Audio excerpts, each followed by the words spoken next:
So another day, another dollar. Yeah, sure. Open source dollars. Uh, another contribution.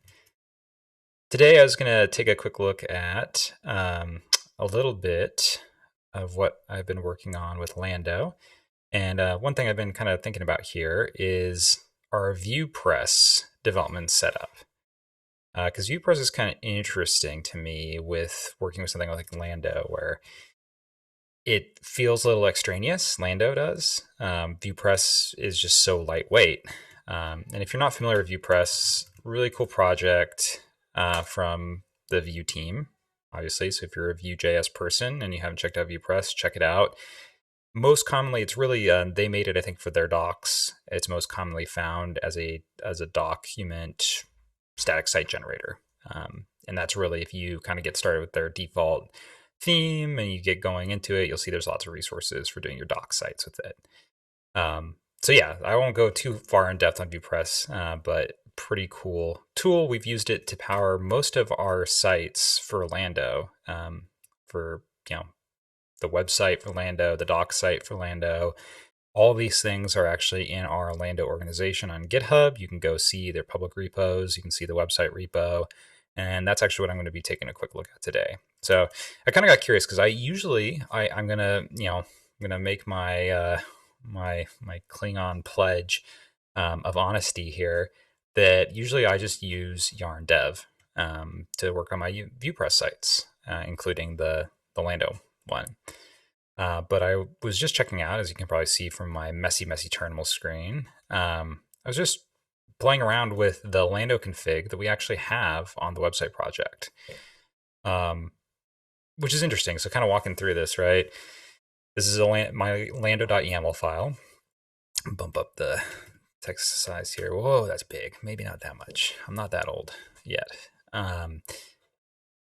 So yeah, bumping up the text size here. Hopefully you can see that a little better. Lando website, name of project, whatever. Got an M file. We're excluding node modules. And presumably this is, if you're not familiar with excludes in Lando, this actually excludes a given directory. You can list multiple directories here. It excludes them from file sharing back to your host system. What that means is that anything that you install in node modules, if you do it within Lando, is not going to show up on your file system. And I can actually kind of show you that right here. Since we've excluded this and I've already done an install on it, there's nothing in my node modules folder. It's empty. Empty node modules folder. I'm just going to do that again for dramatic effect. The advantage here is it can increase performance, particularly on Mac right now, or if you're on Windows and you're not using WSL2. Both of those systems, the performance of your actual website that you're using with your Docker-based solution like Lando, if you're using the file sharing, it's going to drag down performance quite a bit. That's a whole other topic, but that's just what that's doing. So, if I want to actually install things in my node modules, I need to actually do a Lando yarn install. And you can see I've already done that. And if we actually went in, so I'm going to do a Lando SSH, which is going to take me into the app server container and in the node modules folder, and boom, wow, look at all those node modules. They didn't exist on my host machine. They exist here within my Lando container. That's awesome. Okay, so I'm going to get out of my Lando container. Let's go back to the Lando file here. So we're setting up proxy. All this is basically, this is set up so our yarn dev, when we get that running, it is going to be sharing on port 8013 with its little local host that's going to be running within our Lando container. And this is just going to help it share out so we can actually access it at site.lando.site. So yeah, you can also see there's a couple other things going on here. So the build command here for the CLI, that means like when it actually builds up this service container, it's going to run a yarn install. So everything's just ready to go. We're also doing, we're giving some tooling commands. This is a really powerful feature in Lando where you can define extra commands that are available now when you use Lando. So if I run Lando build, it's going to just run a yarn dev basically and launch the site. So let's do that actually. A cd back out to the main directory, and I'm just going to do that Lando build command, which is a command we just defined within our Lando file. And it's going to do a yarn dev, sure enough. Now, localhost 8013 says we have our server, and that's sort of a lie. I mean, that's just what internally within our Lando container, that's where it's being served. We'll actually access this because I've already started up my Lando. We'll access this on what is it here? It tells us site.lando.site.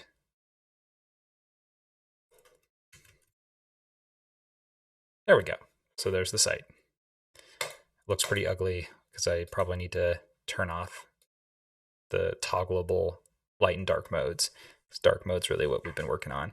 But yeah, so I've been working on a new version of the Lando website. If you're familiar with the main Lando website, you'll notice that this looks a lot different than the one that we have right now. There's a lot less pink, which is sad. I like the pink, but we still got the pink on the highlights and stuff. Yeah, and what I think I'm going to do today, so one of the things I need to do is I actually need to get one of our new Lando logos. We have kind of a slightly redesigned Lando logo. I need to get it up here. So I'm going to just do that, I guess, while we're here. Trying to think if there's any other comments I have, though, on this setup. Again, I think this is kind of overkill for what I'm doing right now with a VuePress site that's pretty simple. It's not interacting really with any other apps. I, in the past, have been completely happy with just running yarn dev natively on my Mac. That's quick, it's fast, it's easy. Another advantage I would say is that I don't think the live reload really works really well here on Lando. So if I'm using this setup, let's see here, what should we? Well, let's try doing the change that I was going to make. So I'm probably going to completely blank on how I do this, although I think I know partially how to do this. In VuePress, the VuePress theme, we're extending, I think, another VuePress theme, probably the base theme. And in the theme config file here, so we got config.js, which runs a lot of the basic settings for a VuePress site.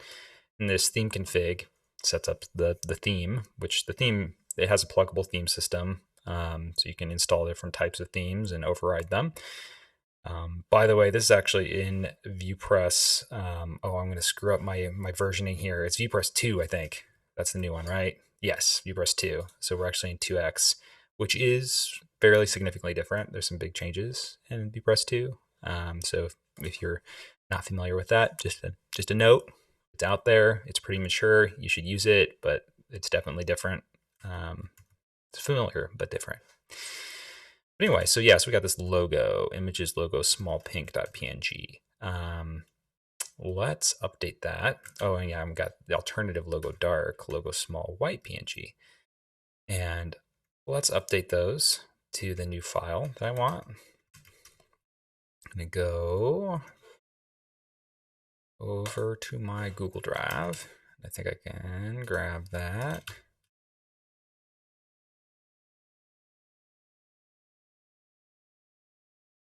Okay, cool. So we're going to grab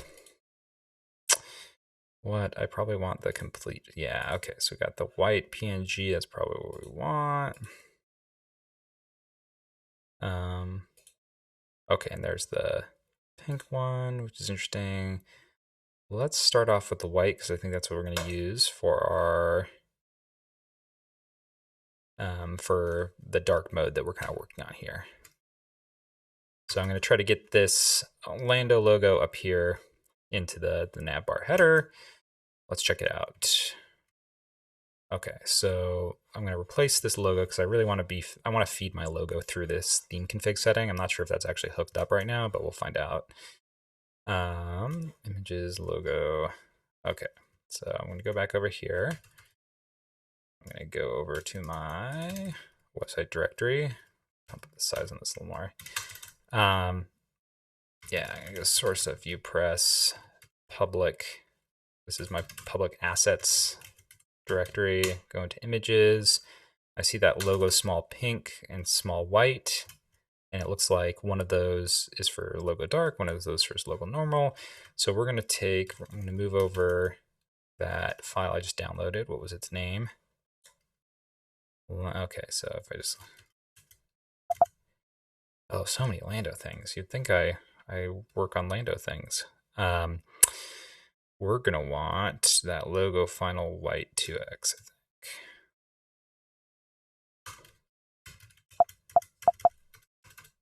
Oh, come on. Is my escaping not...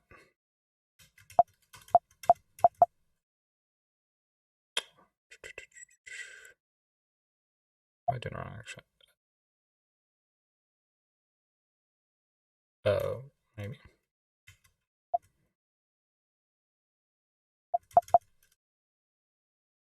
Yeah, just going to copy and paste it because I'm clearly doing something wrong in my character entry.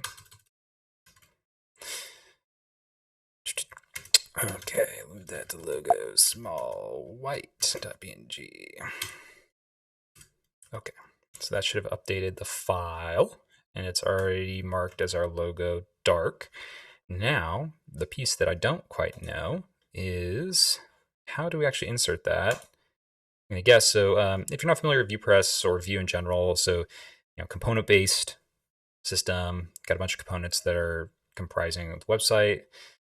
I'm not gonna lie, I am not the world's top Vue expert, as we're about to discover with me trying to replace this simple thing. But that's okay. We all start from somewhere. And sometimes we don't need to get any better because sometimes we only touch our website every 3 years when we rebuild it. So you have lots of room for forgetting sometimes in those 3 years, for sure. So yeah, so let's take a look. So site brand, I'm going to take a look at the front end too. Oftentimes when I'm working on something, I'm always like, okay, what does this look like in the markup? And then what does it actually look like in the system that's generating it? That's what I'm going to do right now. Okay, so site name, great. Can hide Lando. And it's interesting. I feel like I remember in the past there being like a separate element. Maybe I deleted it. That's completely possible. Okay, can hide, class can hide, site brand logo.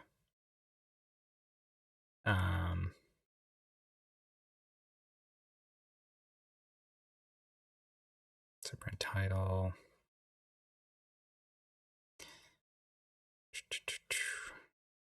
Member items. Yeah, okay, yeah. So I think that's okay. Okay, I'm gonna look at actually what the original. I'm gonna see if I can find, which I'm probably actually gonna have to do. What I'm gonna do is I'm actually gonna let SSH into my Lando container because I'm being all fancy and I'm running this actually within Lando. It's sort of handicapping me a little bit. Oops, I went too far. Oh, actually, no, we're good. Yeah, there we go. Okay, I did go too far. It's sort of handicapping me a little bit because what I want to do is I want to go find the component that this is actually running off of. Ooh, and I thought it was in the core VuePress. Maybe it's actually, oh, you know where it is? I thought it was, I thought there was like, they have this in an org. Yeah, okay. So I want to go find the component that was the original component for the nav bar to see how they're inserting their logos in there, because I think I may have deleted that in the past, that I have this custom nav bar component. And in the process of making that, I probably removed the logo temporarily just to kind of move on from life. And now I need it back. So, okay, so I'm going to look at their navbar.view. Oops, I don't know why I did that.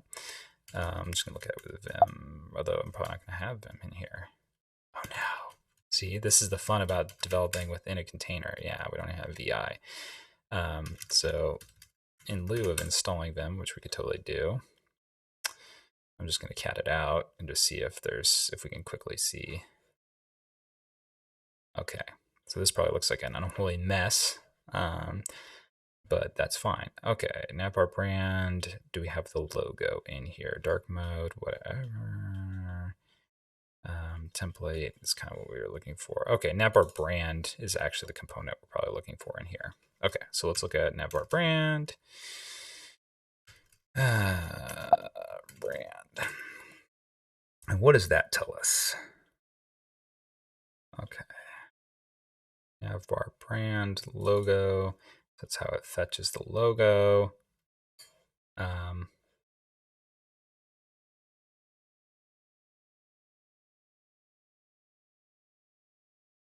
Okay, so they just have that component. Okay, so they have created this component kind of on the fly in their script section of their navbar brand view component, and they're inserting that component then into it. So, and we have obviously deleted that. It looks like, yeah, totally. Okay, so I'm gonna see, and I'm sure we've deleted also the piece of this. Oh, actually, never mind. Okay, so we still have a site brand logo. See, I could have probably told that if I had scanned through this. So let's try reinserting site brand logo. I guess here within. Well, let's try it within site brand itself, because I think so. This is, you can tell I have I copied this from an earlier version of the um, of the of the default theme for Vue. Okay, let's see if that even actually works at all.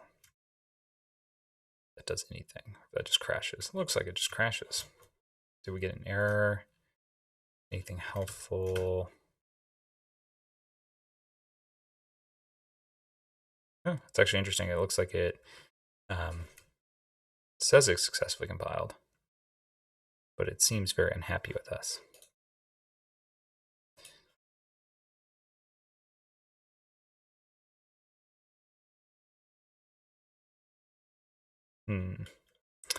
Let's see. Okay, gotcha. Tag name provided. Huh, that's interesting. Okay, let's look back at the code and see.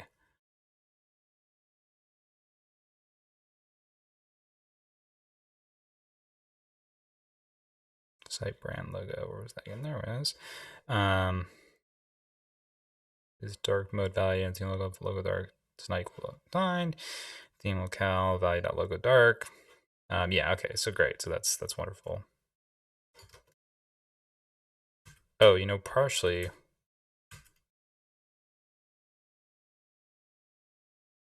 Okay, gotcha. So I think they're doing this in a slightly different way.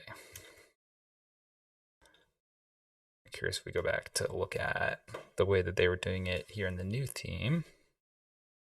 They're using this like functional component. I was assuming blithely.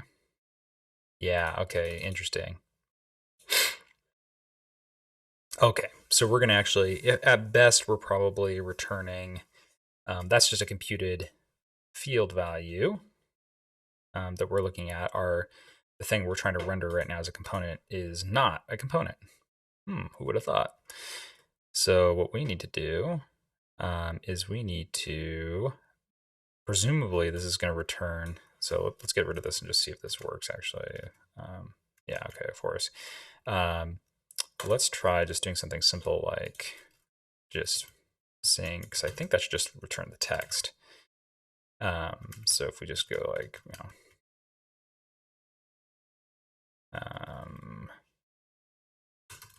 here actually, see how much Vue I remember. It's actually what we want to do. Yeah, okay. So it's a little big, don't you think? Just a little bit. Okay, so let's, and we're going to want to resize this image, obviously, because it's just, it's only 7 kilobytes, but it could be smaller. It could be even smaller. But yeah, let's size this down just with CSS really quick. If we do that, whoa, way too small. Okay, that's about right. Yeah, and I think we're well on our way here. So now, I'd probably, next steps would be replacing basically this text-based Lando, like stand-in placeholder logo with the actual image, maybe setting up some ARIA labels and other things to make it accessible. Yeah, and I think we'd be well on our way to making our header into probably what we want, which is this without, say, without this Lando element at all. So something like that, which is closer. I mean, alignment issues and other things, but closer to what we had in our comp. So I'll probably spare everybody me muddling through front end work because that's just fun. Everyone likes watching somebody mess around with CSS and things. But yeah, hopefully that gives you a little taste of what it's like to use Lando to work on VuePress.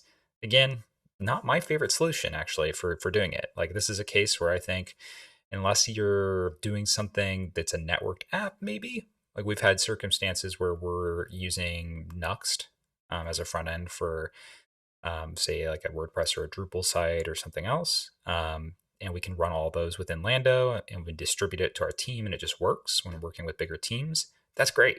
That's an awesome solution.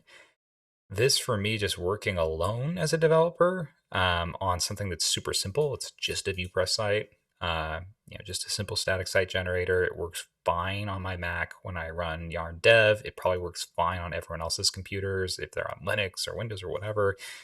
Probably works great on their computers too. At that point, I'm kind of like, if it ain't broke, don't fix it. I mean, that's just doesn't seem like it's worth the effort. And we even saw kind of with our having to go into the Lando container to see some of the node module stuff, just in this simple example where this can introduce a little bit of a headache for you. That said, if you're having trouble installing all this stuff on Windows or something, maybe Lando will give you a better push button way to do that, even with something as simple as a VuePress app. So I will let you all go, but yeah, it was excellent hanging out for a little bit, and I'll hope to see you on the next Lando Live.